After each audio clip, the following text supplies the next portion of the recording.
Audie Leon Murphy was born on June 20th, 1925, in Kingston, Texas. He was the seventh of 12 children born to Emmett Pat and Josie Murphy. Growing up, Audie was known as Leon until he joined the Army. As a young child, he had to help with chores and work in the fields alongside his family. They were sharecroppers, so life was tough, and there was no time for school. Despite the harsh living conditions, those who knew Audie during his childhood noticed his intelligence and determination. He loved to read and listen to his uncle's stories about their experiences during World War I. Audie dreamed of being somebody one day and saw war as a glamorous and exciting adventure. At the age of 15, Audie dropped out of school to find work that would help his struggling family. He took on a series of low-paying odd jobs, but in 1940, his father left the family, leaving them in dire straits. Audie's mother struggled to make ends meet, and in May 1941, she passed away, leaving Audie and his siblings orphaned. After his mother's death, Audie Murphy felt lost and bitter towards his father.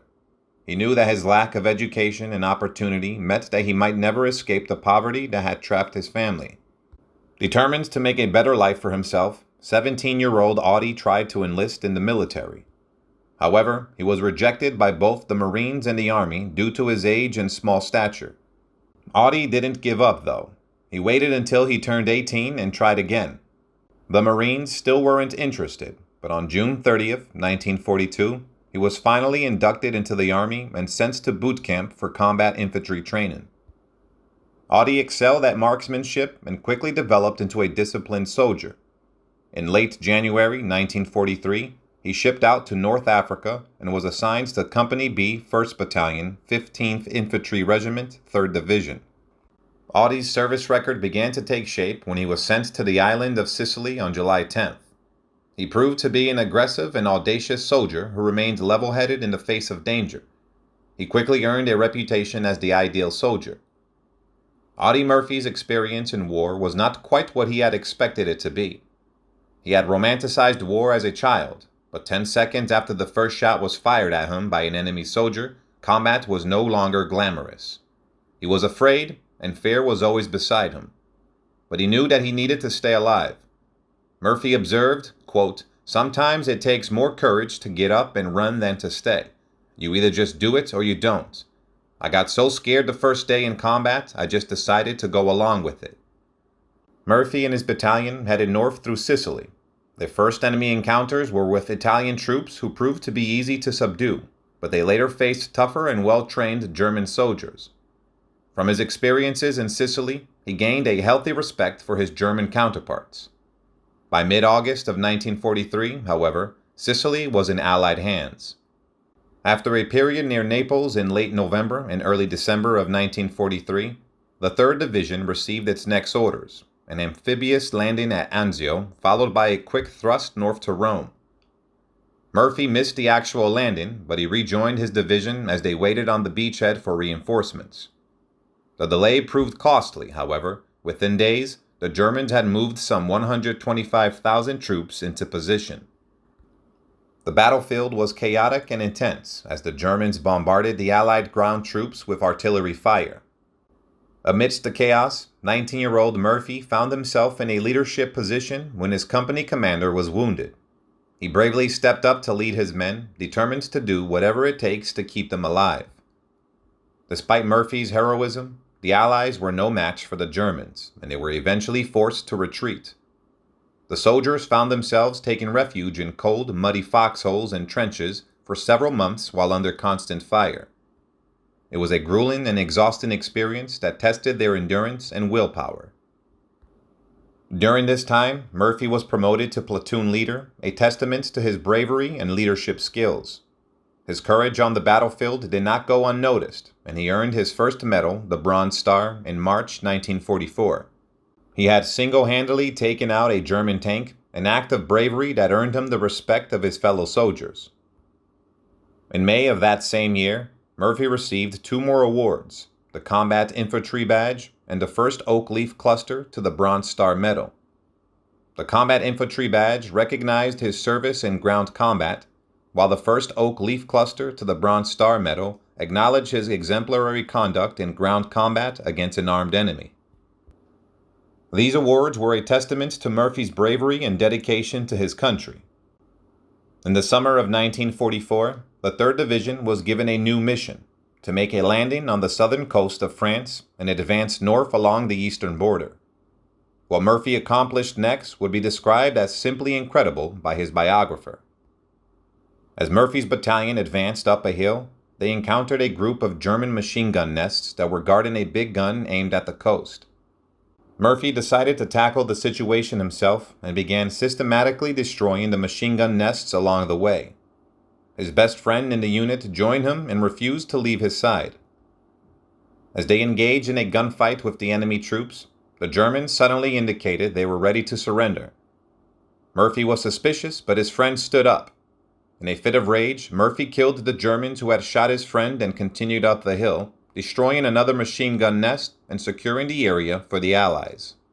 For his actions, Murphy was awarded the Distinguished Service Cross, which is the second highest medal for valor in the United States Army. Murphy couldn't get enough of the action and constantly sought it out. He amazed his fellow soldiers by volunteering for one hazardous assignment after another, particularly excelling in stalking and killing snipers. Despite being wounded for the first time on September 15, 1944, he returned to the front lines just days after being treated in the hospital. Murphy's heroics earned him a promotion to second lieutenant, but he initially declined the offer. He was ashamed of his lack of formal education and wanted to stay with the men he had fought alongside for so long. His second promotion came after he destroyed a well-camouflaged machine gun and sniper outpost. Ultimately, he agreed to accept the promotion to second lieutenant, but only if he could remain with his company. Murphy's bravery and determination never wavered, and he continued to put himself in harm's way to protect his fellow soldiers. After being wounded for the second time on October 26, 1944, Murphy had to wait for 3 days before he could be evacuated from the battlefield. The bullet that hit him had bounced off a tree before striking him, causing a gangrenous wound that required hospitalization. When he returned to his regiment, they were preparing to clear out a disputed area on the German-French border, but the mission was challenging as the troops were not adequately equipped for the harsh weather. Despite the difficult conditions, Murphy was determined to see the mission through. However, he was wounded for the 3rd time during the operation. Although his injury didn't require medical attention, the company he was fighting with had already been significantly depleted. What had once been a company of over 200 men was now reduced to just 18. On January 26, 1945, Murphy and his men were given the order to take up a position and hold it. They were greatly outnumbered by around 200 enemy soldiers backed up by 6 tanks, while they only had less than 24 Americans protected by 2 tank destroyers.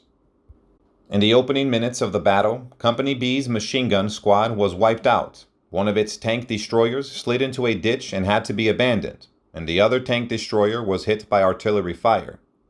Murphy realized how dire the situation was, but he was not one to give up easily.